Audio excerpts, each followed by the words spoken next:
You're listening to Filmmakers Drinking Bourbon.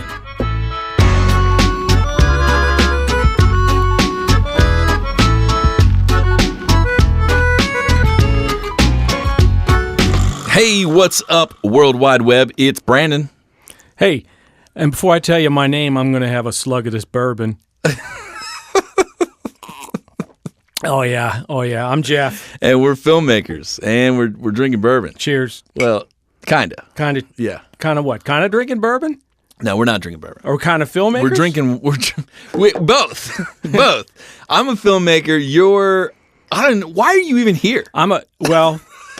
I guess nobody else showed up. No one even knows who you are. Nobody else showed up, so I'm walking on the street, and I'm tall and good looking, so he grabbed me. Done. That's Yeah. all. That's all I can say. So on the show today is Mr. Jeff Chambers, creative director, writer, agency extraordinaire. How's that for a title? That's very good. So, Jeff, me and you have known each other for a little while now. Yep. And we're going to tell a little bit of that story. We're going to dig into one of the things the listeners, I think, of this show really want to know is what are agencies looking for in video production companies, freelancers, and filmmakers? Sweet. So I can speak to that. all right, cool. Well, we'll get in there, but I do want to set up. Alex has been slammed. I've been slammed. We're both kind of jamming, and so what we're trying to really work out with the show is what do we do when we get busy and consistently busy like this? Because it's coordinating guest hosts and different things like that. So we're trying to work that out, guys. So thanks for being patient. We love you guys as always. Great fans of the show, so we appreciate that. But Alex is slamming, jamming. He's on a shoot or prepping for a shoot today. So we're super happy to have Jeff on the show. So, Yeah, happy to be here. So Jeff, we met each other 2-3 years ago. I was a young filmmaker hustling, trying to meet people, trying to meet the old guard, the OGs of the industry. And I know a couple times at some of the Addy events, I was just up in your mix saying, hey, let's get together, let's have coffee. And you looked at me like, who the hell are you? Nah, but you were working. You were working, dude. We admired it. Anybody that's hustling, trying to make a buck, we admire it. Yeah. So let's just my first question to you to set the scene. Let people know, what's your backstory? How did you get into the agency game, and what roles have you played in an agency, and what kind of stuff do you do? Okay. Well, I was trained as a writer. Got a degree in English and had written for publication, and then was so fortunate to land a job with a PR agency, a shop called Lawler Ballard. Okay. Way back in the day. I've been doing this for 35 years now. Now, was that at the time were you in the Midwest? Is that a Cincinnati? Okay, all right. Cincinnati. And Lawler Ballard was this nationally known creative shop, had a big deal reputation. Listeners might not remember this, but we did some TV commercials for Bartles and James. Was it like a wine cooler, right? Yeah. And they kind of put Lawler Ballard on the map. And I remember that. yeah, so that was my first gig, and I didn't know at the time how lucky I was to actually get into a creative field and do have a real job when the other guys that with degrees in English literature were slinging pizzas, selling shoes. So you, either that or a teacher. I guess that's or other that, or you're working on your novel, right? Yeah. Well, yeah. I never had that novel thing working, but that's all right. So, I started in Cincinnati, and I worked in Louisville and in Atlanta for BBDO, did some big deal shoots there, and then came back to Cincinnati, and I've been a creative director here for, 20 years. All right. And I've hired a lot of people like you. Yeah. I can't say that. I have not hired a lot of people like you, really, because I don't think they're a lot like Sasquatch. There aren't a lot of people that are like you. But yeah, so here's the story. Here's my story with Mr. Brandon Ferris. We were at a local advertising competition, a cool thing we do once a year, where we celebrate some of the best work. And here's this goofball with a flat bill. And he's coming up to everybody. Hey man, I want to work with you guys. I want to work with you guys. And we had heard it for so many years. We just got tired of it and said, okay, we're going to give him a job. And so you and I've done several projects, and I'm gonna kind of prop my co-host here because this Brandon is a rare breed. He's extremely energetic. He's got tons of ideas. He's got tons of energy, and from an advertising agency perspective, you get a partner like that, it makes it so much easier. So props to you. Thanks, man. I appreciate the compliment. So let's dig a little more into some of your roles at the agency. So as creative director, as writer, you alluded to a little bit of doing some productions. I assume you did a lot of print. You've probably done some radio. So being here in the booth is probably familiar. And then you've done some commercials and that sort of thing. So any one of those that you've done more of, or is there one that you really liked or enjoyed? Well, I've done probably more print. Working in smaller markets, Cincinnati, Louisville, Atlanta, you don't really get the big budget broadcast opportunities that I would in Chicago, New York, San Francisco, LA, that kind of thing. So I did a lot of print, did a lot of radio. Mm-hmm. In fact, the studio in which we are now sitting, I mean, I've been up here countless hours. It's a Cincinnati establishment. It is. It's a Midwest establishment. Yeah. National honorable establishment. It's gone international. It's international. Global. It's global. Intergalactic. Yeah. So did a lot of print. Did a lot of spots. I've probably done 100 spots, I guess. Okay. So and I assume those are probably a mix of local, regional, and some national. Yeah. Okay. Big budget spots for Delta Airlines. Down to $25,000 shoots for the local, barber shop or something like that. Now, just to give some perspective, because you're not. I mean, you're definitely. You're not in your 20s. How could you tell? You're an OG.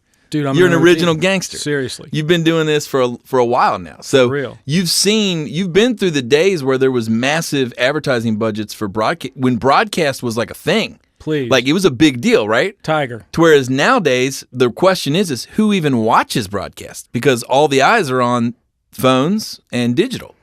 Right? Well, I can't exactly agree with that. And let me tell you why. They wouldn't be spending I don't know. What's the rate for a Super Bowl 30-second? I think it's over $3 million. Now, you're going to see that content, whatever's developed for that Super Bowl, you're going to see it live in other places. So budgets are all, it's stretched out. Right. It's spread out. But you know what I'm getting at here. That in the heyday, it was, big bucks, big deal. If you were going to do a broadcast spot, it was a big investment. Yeah. And you didn't really have other outlets. It was either broadcast or like print.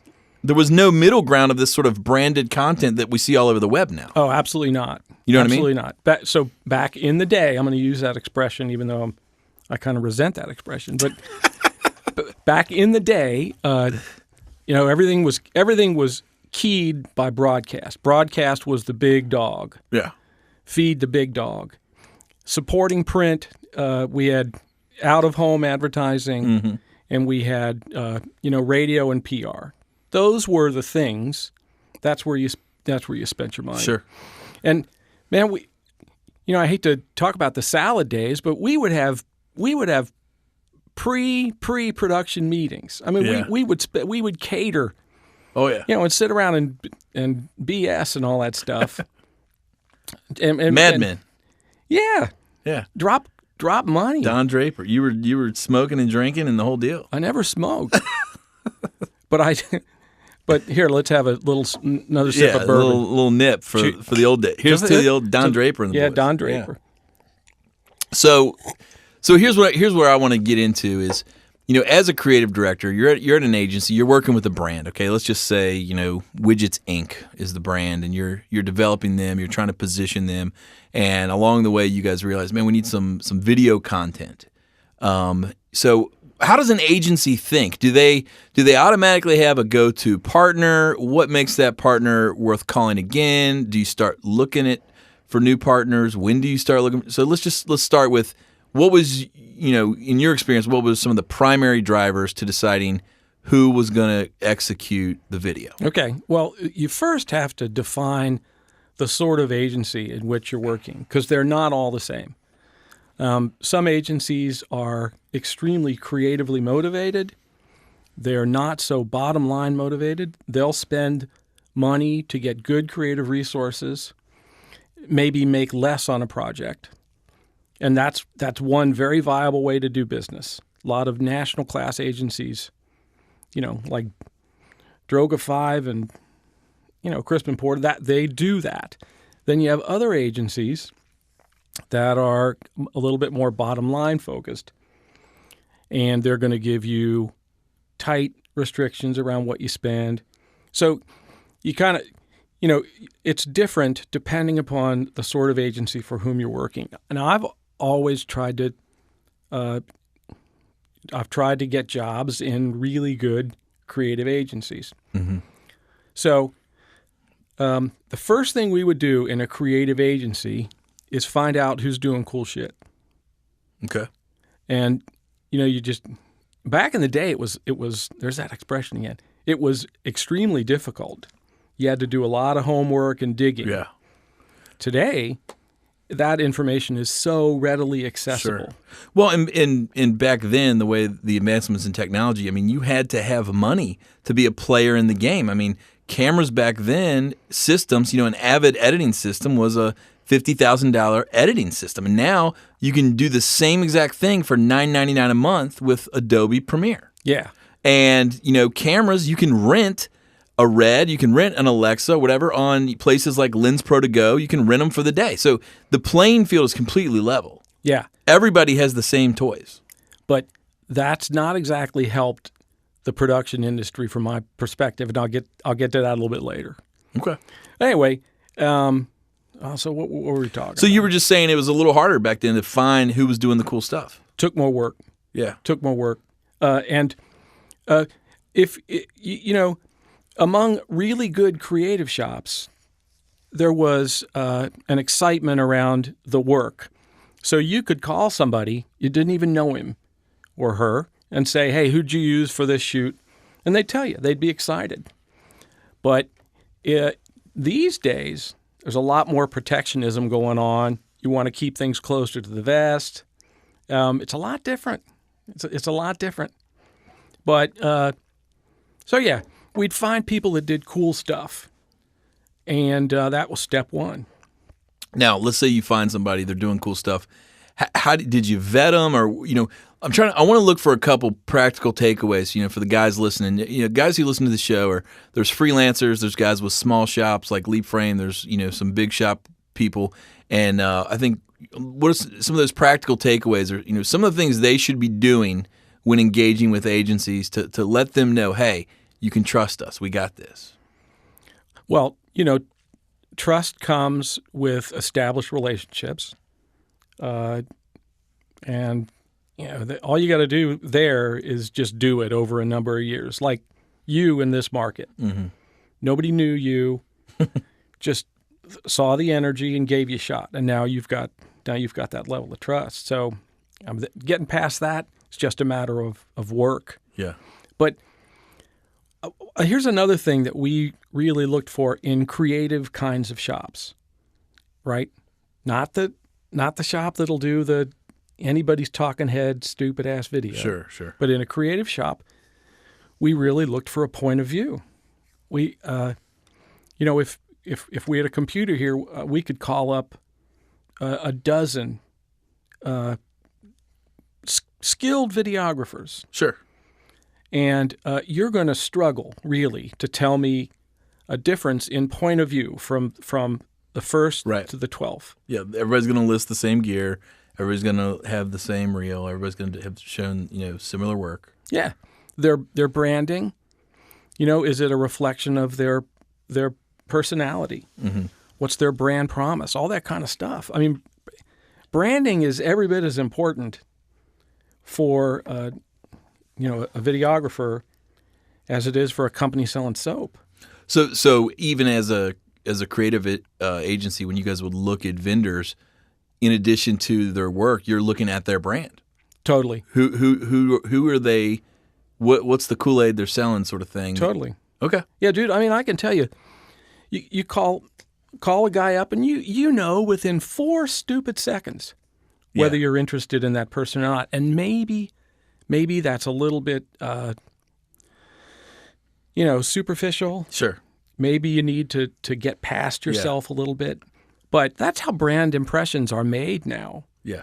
Thanks to the digital world, really. It happens like that. And so you guys as creatives, having a specific sort of point of view and appreciation for good design, automatically are going to throw out somebody who doesn't have a clean website with a decent, good design, with decent base level work. It's not even they're not even in the conversation. Yeah, they don't join the consideration set. That's the marketing term. Sure. Consideration set. Right.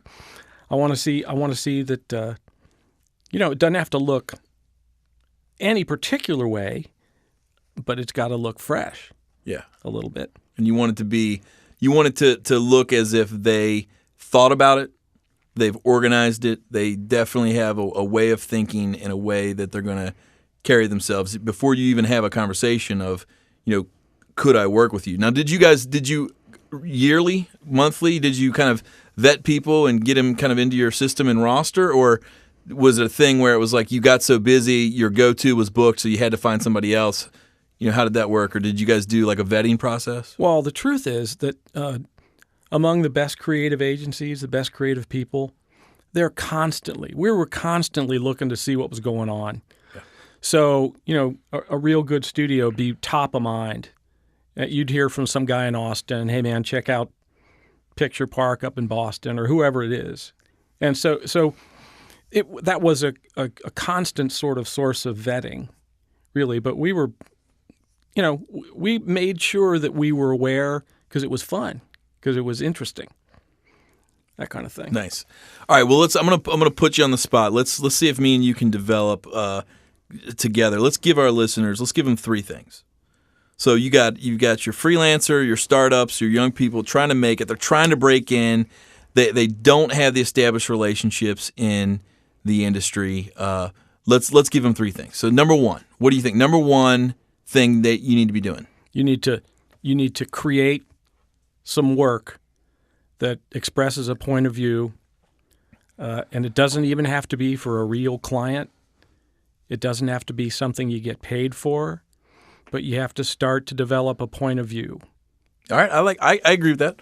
I think, and that's one of the things we've been doing with Leap Frame is, and I think where I would say to everyone listening is, when he says point of view, what he's talking about is, everyone thinks differently. We all look at the world in a different way, and point of view, in my opinion, is what is at stake here. What we're playing with. Again, if everyone has the same gear and everyone has the same toys, those are all commodities. It's like, everyone has the same stuff. But there's a million ways to use those toys. There's a million ways to combine them. And if you have a specific set of things and tricks and little deals that you can do that, you enjoy, you're consistent with, you can replicate it time and time again, that is how you start to formalize a point of view. We've talked about on this show before, like with directors. I've been doing a study of Spike Lee. Spike Lee has a point of view. He's a very specific point of view. He deals with racial issues. He has a very specific look, feel that he does when he shoots things. He has certain camera moves that he does every film, and it's shaped for him a point of view. And his point of view is drastically different than a guy like Clint Eastwood. Right. Now, Clint Eastwood films all have a similar point of view because it's his look, feel. So take that and kind of minus that down a little bit. You don't have to be Spike or Clint Eastwood, but you definitely need to have a way that you approach film and video, the way you look at the world, and the way you sort of talk about yourself, formalizing whether you're claiming it to be your point of view or not, you're broadcasting it to the world as your point of view. All right, so here's an example. For every young videographer out there or new studio is going to pick up work doing stupid talking head corporate work. Hey, my CEO needs to do this year's top 10 reasons to believe or whatever. Dude, yeah, it's a real thing, and you got to pay bills, so Sure. So I'm there. But believe it or not, I know it's hard to believe. There are a million ways to do a stupid talking head video, and some of them are going to be more interesting. Whether it's the positioning of the camera, whether it's the cutting of the thing, whether it's changing lighting, I don't know what it is. Sure. But for the young people out there, keep saying guys, don't mean to. Sure. No, there's plenty of ladies. For the young people out there, think, okay, yeah, I'm going to do this talking head video, and I'm going to shoot it in a way that makes the client happy, and I pocket that money, and that's great for this month. But I'm also gonna have a third camera on this thing somehow, and I'm gonna cut it in a way that makes me really stand out, and that's what I'm gonna put on my website. That's what I'm gonna use to attract the attention of creative people with bigger budgets, that kind of thing. So that's, So don't be afraid to try new things to shape and establish that point of view. You want to catch people's attention that you've got more to offer than the status quo. Yeah. See, a lot of people are going to say, "Oh man, I don't know what to put on my site. I just have these talking head videos, and they're not very good." And so I'm going to say, "Well, I'll tell you what you ought to do. You ought to go in next couple weekends and cut something that makes you happy." Yeah. And that's what you got to do. All right, cool. So point of view, establish a point of view, know who you are, communicate that. What else? What do you think? Another good takeaway. I got one. Tell me if you agree with this. You've got to do the grinding, hustling, grinding. You got to get out to the events. You got to meet people. You got to talk. You got to have coffee. And my tip is this: take people to coffee or lunch, not to tell them about you, but to ask them about them. Ask them how to get better. You take somebody to lunch and you say, "Hey, what can I learn from you? You've been doing this much longer than me. Clearly you're successful. People tell me I need to know you. Why? I want to hear your story." People, in my experience, people are more apt to give you time when you're not doing a self-promotion thing. Yeah. That makes Do a you lot agree of with sense. that? Yeah. And that, I know it's very hard for artists to do this. Sometimes we tend to be a little bit more private, a little less gregarious. You don't. You're very gregarious and social and all that stuff, and that's been to your benefit. But it's going to be hard for some of these people to kind of push beyond themselves and get it out there. But yeah, absolutely. Now here's another thing. I'm going to kind of stretch that point. Wherever you are, you will find a pocket of creative energy going on in your community. Yeah, that's true. Find it. Yeah. Go. Don't waste your time dicking around. Find the creative energy and just hang out. Get involved with it. Like we've got it here in Cincinnati, and I know for people outside Cincinnati, you might think, it's just Cincinnati. But believe it or not, within our community, we've got a core of, like Yellow Jackets, man, and they're ready to go, and that's where you need to be. Yeah, I think you're right. I think it seems to be that like-minded creatives that think abundantly, who are looking to do good stuff, looking to network with good people. There is this sort of like vibe that's contagious, and there's a sense of tribe, right? Absolutely. The people kind of and we're not trying to knock each other down, dude. Yeah. We're trying to lift each other up, man. And it's awesome. It's awesome. Like what Adam's doing here with this studio, man. We want him to kick tail. For sure. All right, so establish a point of view, get out there and grind, meet people, find ways to get connected. We got to leave them with one more thing. Encourage people trying to really make it, really break in, really become, a vital part of the community where people now know who they are. They're working with them, not just have a drink and be able to wave to them at the award show. Well, one thing that I think smart marketers are doing, and let's assume that a young studio is marketing something. Of course, they're marketing something. They're marketing a service and maybe a point of view. If they buy into our point one, they're going to market a point of view. So I think something in the humanitarian arena, donating work, donating time. I think that would be a smart thing to do. All right, I like that. Meet a lot of people, and man, I mean it's good for the world. Yeah, you got to support the world. You got to support. Yeah, things are happening. It's a big world. That's true. It needs our support. Yeah, I think the bonus I'll add on that, so we'll give you a 3.1 or a fourth, is don't be afraid to create together.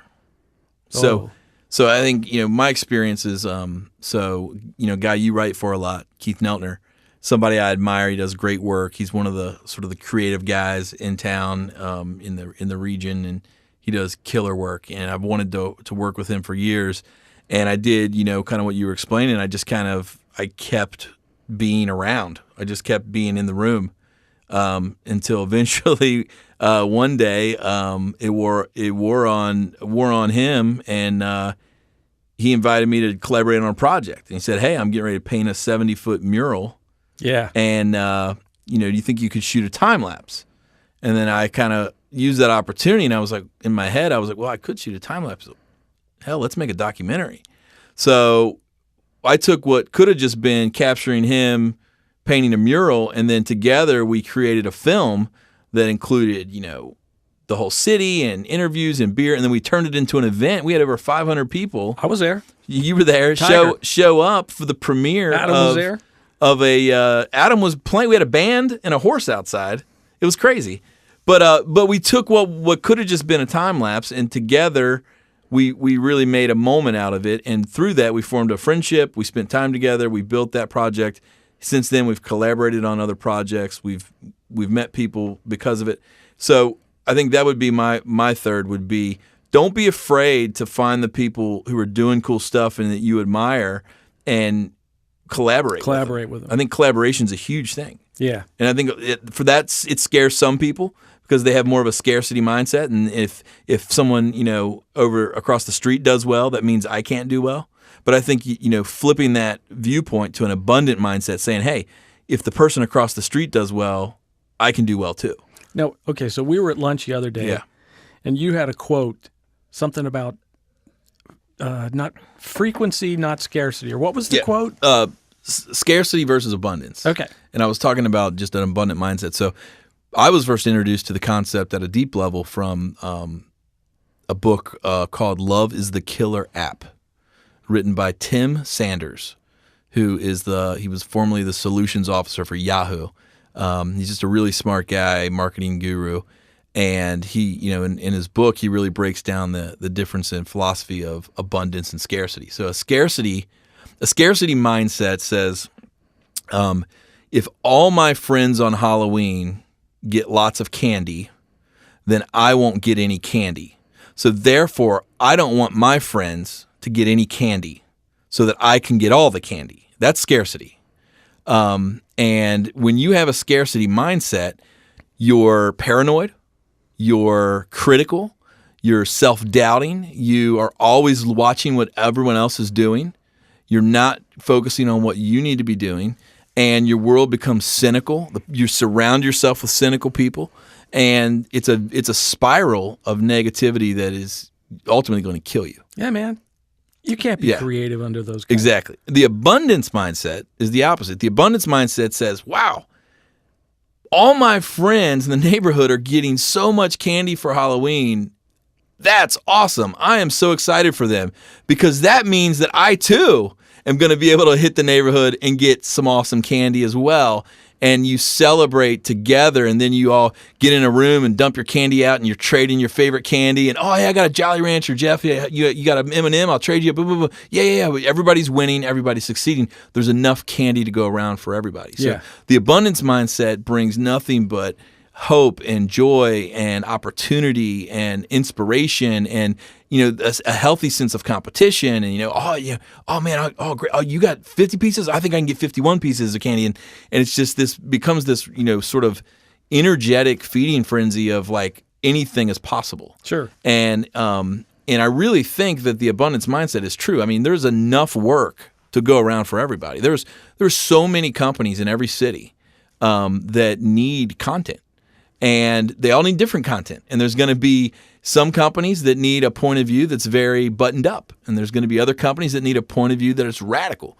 So there's room for so many people to really win in the space. But that was the thing that I learned through his book and that sort of deal. So I've tried to employ that, and so I love collaborating with competitors and agencies, and to me it's a healthy competition, you know, because to me if all of the top shops in town are doing well, that's great, because that means I also have an opportunity to do well. But here's the challenge.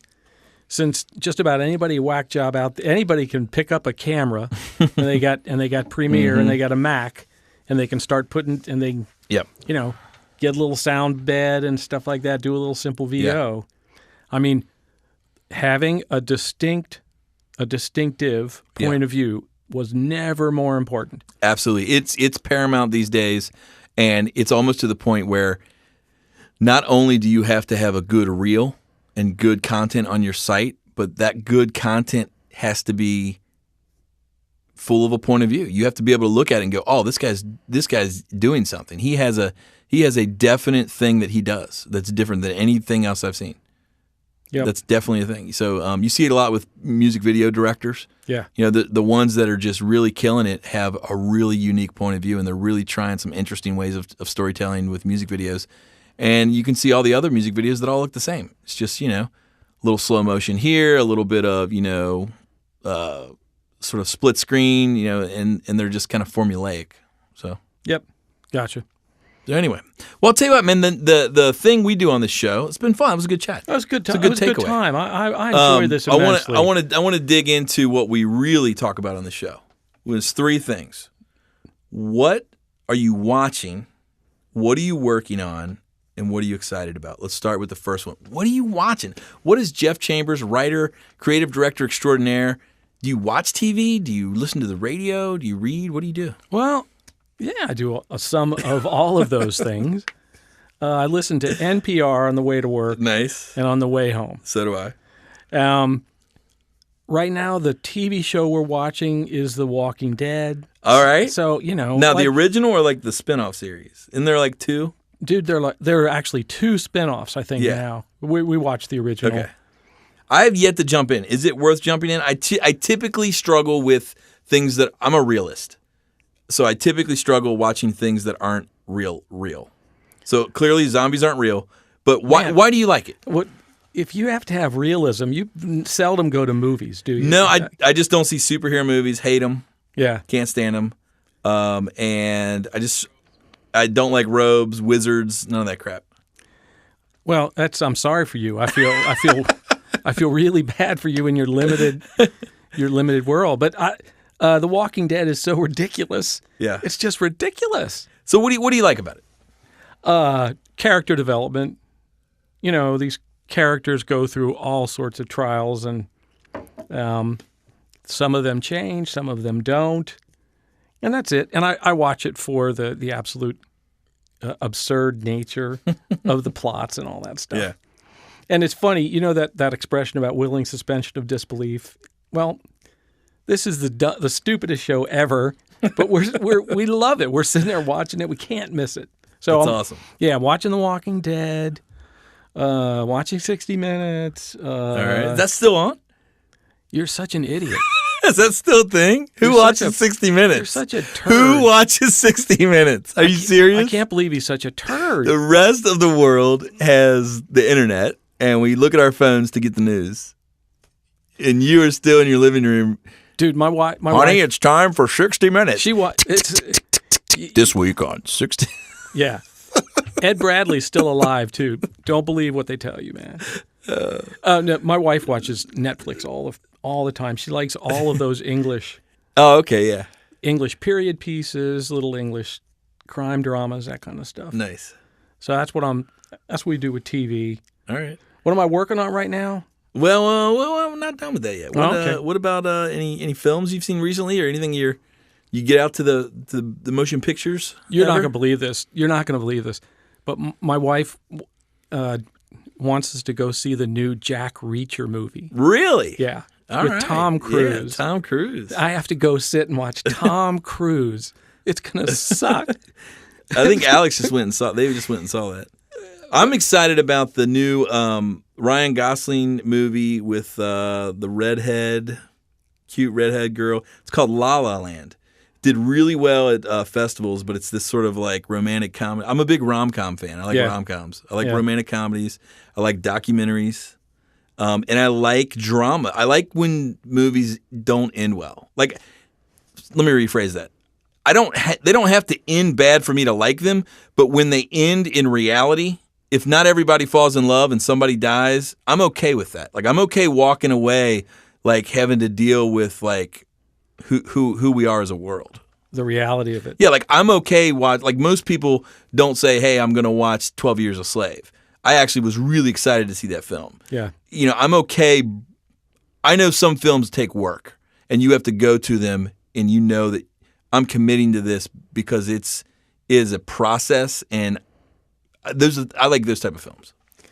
Yeah, you work harder. I can tell you right now, you work harder going to a movie than I do. You work hard. You poor bastard. You got to sit there and work. I just go, and hopefully it's not Tom Cruise, and then I just eat some popcorn and have goobers.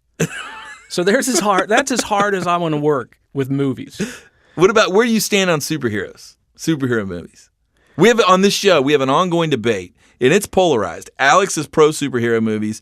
I hate them. I think they're literally the worst thing that ever happened, ever. Where do you land on the camp? Whose camp are you in?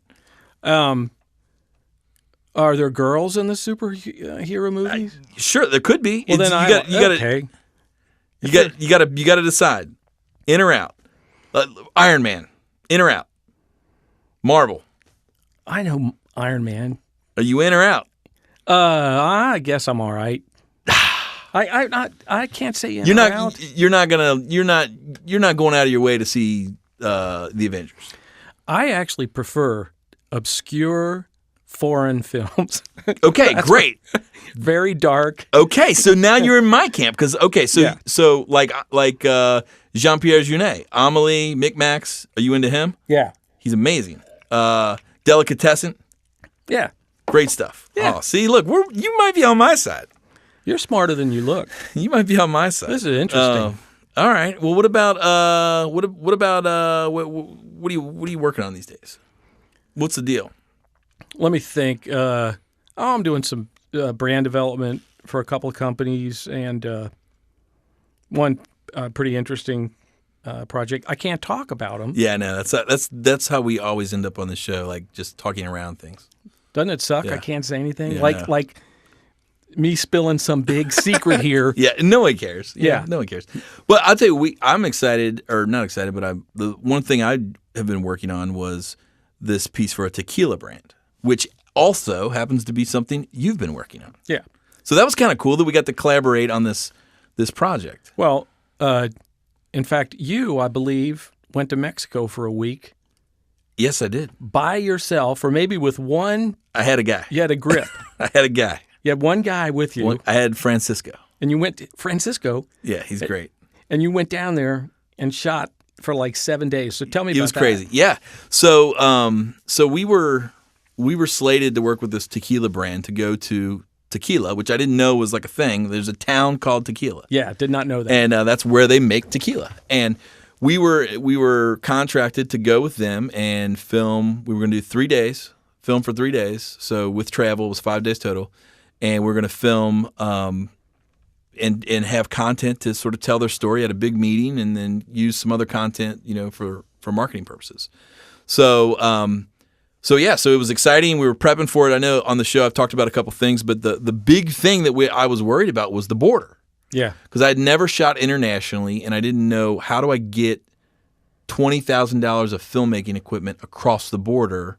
Is there going to be issues? Are they going to take something? How am I going to complete my task? Do I need to have backup vendors ready to rent? I didn't know. I'd never done it before. So we were flying into Guadalajara, and so the first thing I did was I connected locally with some other producers who've traveled internationally, and immediately everybody said, you got to get a carnet.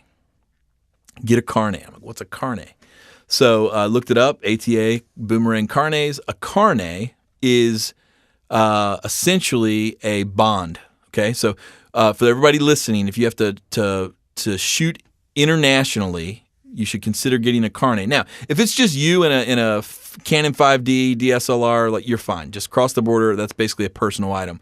But we were bringing our full travel kit. So we had a C100 Mark II with all of our lenses. We had sliders, mini jib, tripods. We had a Cineo Maverick light, Cineo Matchbox light, and we had a 3DR drone. So we had, 4 cases. We had a kit. It was about $20,000 worth of stuff.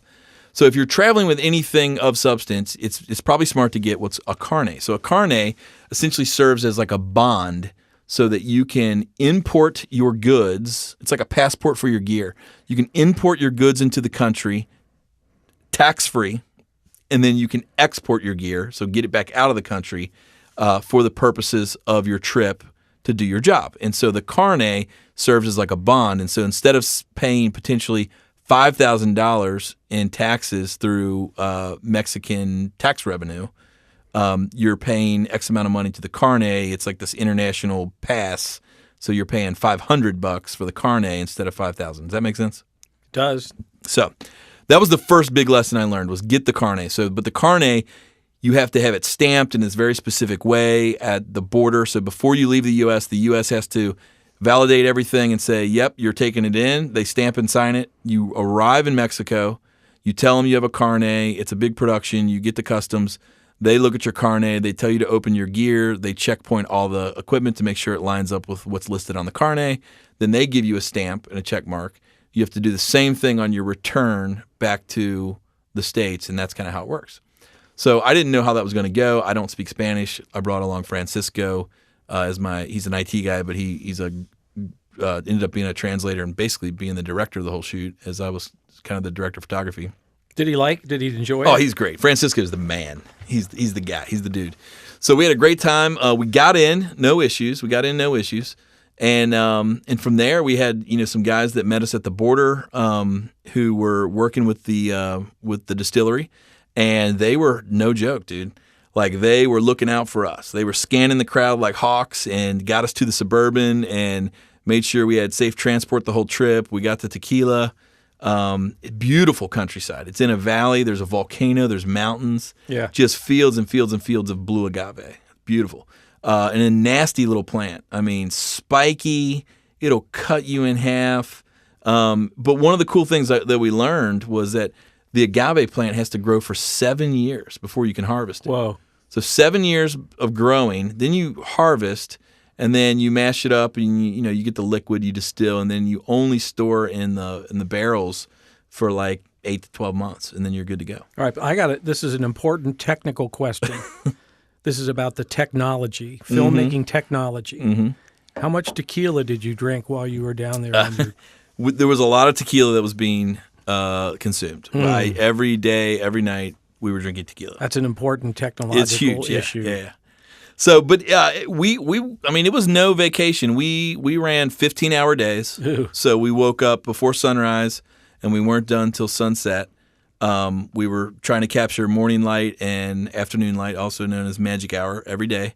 Day one was all about shooting the town, the people, the vibe, the stray dogs, just the colors, the paint, the chipped paint on the wall, all that sort of stuff, just the town in general. So we shot, handheld. We shot on a 3-foot SERP slider. We shot with the 3DR drone. So we covered our bases each day. Day two was where we did our interviews with the president and the master distiller, and we shot the barrel house and some of the plant. And then day three was out in the fields with the humidors, which is basically farmers. And they're the guys who cut down the agave and throw it onto the truck and all that sort of stuff. So it was fun, man. We hustled hard, and I think ultimately, I'm really excited with what we created. And you wrote the script for the 60-second brand essence piece, but we really created some content that I think when I watch it and people who've seen it, you really get a sense of the town of tequila and the people. And that was our goal, was we wanted people to understand that this drink, this spirit, this small batch crafted spirit was much more than a shot you take on your 21st birthday. Yeah. It's a culture. And we think that when people see that, when they feel that, they're going to be way more interested to learn about tequila culture and to start drinking good tequila. Yeah. So I didn't know there was such a thing as good tequila. Oh yeah, it's a thing. I'm glad to know that now. So it was a great trip and a lot of fun, and I can't wait. As soon as we can post anything, we'll share it with everybody and share it with the group on Slack. We got a Slack. Are you on Slack? No. You're not on Slack. No, I'm a slacker. You're a slacker. But I'm not. If anybody's on Slack, you can go to our website at fdbpodcast.com, check out the Slack link, ask for an invite. We'll get you in there. It's just like a little community. It's a little place for filmmakers to hang out online. Totally. So, and you're happy with the footage you got? Oh man, yeah, we just shot so much B-roll, just tons. Yeah, it was awesome. Although it wasn't all roses. On the way back, I got a staph infection. Wow, people die from that. Oh, we should be happy we're here today. Yeah, I know. We? Yeah, I got a crazy inside my nose. It was in my left nostril. I got a staph infection. I got back to the States and I went to urgent care and I got this crazy shot in my butt, followed by oral medication, nose gel. It's crazy. I almost died.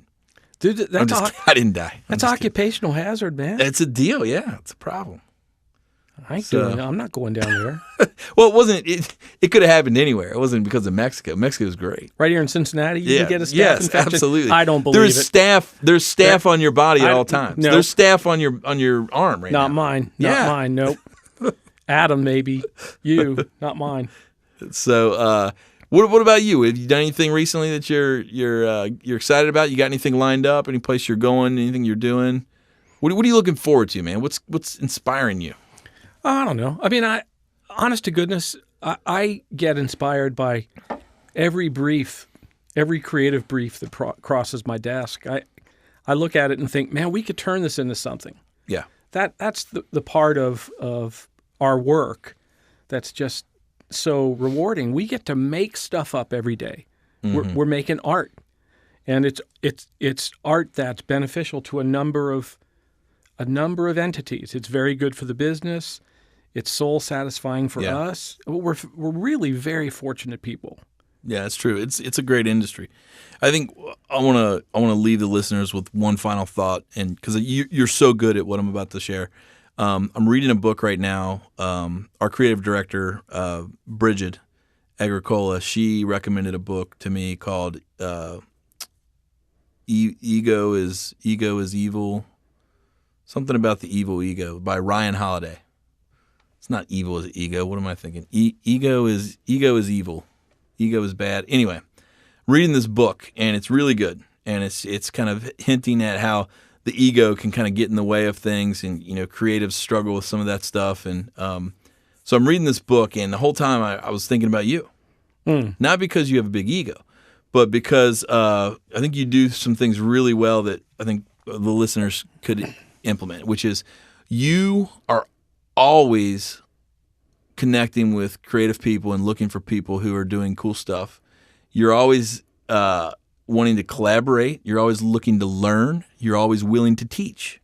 And so one of the things in the book that they talked about was this idea of, always have somebody you're teaching, always have somebody you're learning from, and this sort of loop of information. And so I think that's cool, man. What's been cool is on this project me and you've been working on. It's been really cool to say, hey Jeff, come over here. What do you think about this?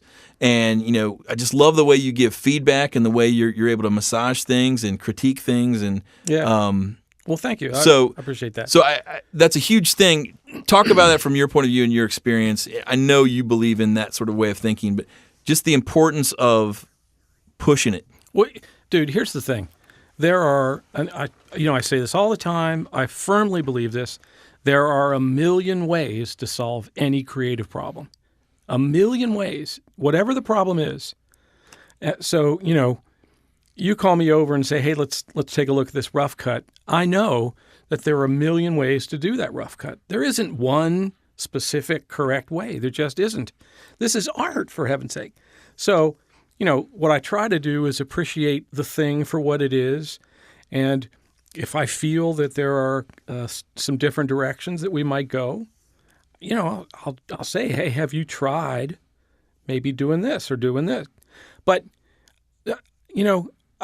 I'd be stupid to walk over and say, nope, Brandon, this thing has to be this. It's got to be purple from here to the end of the video. Because I know that that's not true. Yeah. And then, I guess maybe I'm a little different than some guys. I'm a team kind of guy. Yeah. I enjoy working with the team. Not everybody does. A lot of great art happens alone. Sure. But then a lot of great art happens in collaboration. So, yeah. And if you believe, as I do, that there are a million ways to solve any creative problem, it makes it so much easier to work with people. Yeah. Yeah, it's good stuff, man. The book I was referring to is called Ego is the Enemy by Ryan Holiday. And I want to leave you guys with a quote, put it on my Twitter, from Marina Abramovic. Sorry, I please botched the name. Try that again. Marina Abramovic. Okay. I think. I don't know. A performance artist. Said, if you start believing in your greatness, it is the death of your creativity. Whoa. Right? And yeah. I thought that was just a very potent enough that I obviously retweeted it, but it really stuck with me. And I really do. I appreciate it. I mean, even when we were working on the script, you were shooting me, some different script ideas, and I really appreciate the fact that I can feel comfortable just kind of shooting from the hip, because I'm not a writer. I don't know the speak. I don't know how to talk like a creative director. But I would just push back on some of your scripts just from the hip. It feels to this, feels to that. I don't know, da-da-da. And, instead of, letting the ego say, well, what do you know to give that type of critique? You're not a writer or whatever. You kind of soaked it in. You're like, okay, let me see. I think I know what he's saying here. Okay, boom. And then you took whatever I was saying to then shape and make what it was better, to where the next time I was like, yeah, that's what I'm talking about. So I really appreciate that. Well, and I think that seasoned creatives seem to do that really well, and the younger ones don't. So I want to leave that with our listeners today is, you're probably not as great as you think you are. Surround yourself with people better than you. Find ways to learn, and don't be stingy with your gifts. So share what you're good at and give that to the world, but also know that there's plenty that you need to learn. That's nailed, man. Did that work? Dude, you nailed it. Man. Solid. So we've been sitting here just chatting. How long do you think we've been chatting? I don't know. 15 minutes. I know. It goes by quick, doesn't it? Yeah. How long have we been like chatting? An hour. Are we getting paid for this? No. Oh, yes. Well, yeah, kind of. Sort of. So anyway, thanks so much for being on the show. Will you come back? Oh, sure. It was great to have you on the show. It's always fun to hang out with you. I mean, we do this anyway all the time. We're lucky. Said coffee the other day. We were doing this. We're lucky people. Off the air. But I hope you guys enjoyed that. Jeff Chambers is the man of the hour, creative director, writer. He's at, right now, you're at Leap Agency. Yep. Anything, you got any side hustles, anything you do? Do you have a website, a way people can get a hold of you? You're on the Twitter, you're on the Facebook, or? Yeah, I'm going to check out a couple interesting things going on in Cincinnati. You got to check out Adam at Sound Images. Definitely. Because the work that they're starting to do and the music, the original music they're starting to produce, I mean, this place it's poised to take off. Yeah, and it's got such a rich history. So Sound Images in Cincinnati. And check out Keith Neltner Small Batch. Yeah, you work a lot with him too, don't you? Yeah, I work with him. And NeltnerSmallBatch.com. A lot of the stuff you'll see that his work, a lot of the copy, right? Yeah, I wrote There's a lot of stuff you've done. Yeah. And if you're out there listening, you're like, man, I could use some copy, or could could use some critique, or overall, Jeff is a killer guy who's always looking to make new relationships. You can always email and holler at ftbpodcast@gmail.com. FTB Podcast on Instagram and Twitter, ftbpodcast.com. We're out there. You know how to find us. If you want to get a hold of Jeff, just holler at us. We will connect the dots for you. Happy to do it. And as always, man, thanks so much, guys, for listening. Rate and review on iTunes. That's how we get better at what we do. And I think that's it, man. It's a good show. Oh, that's awesome. Cheers. Cue the music. Cheers. This podcast was recorded live at Sound Images Studio. Find out more at soundimages.com.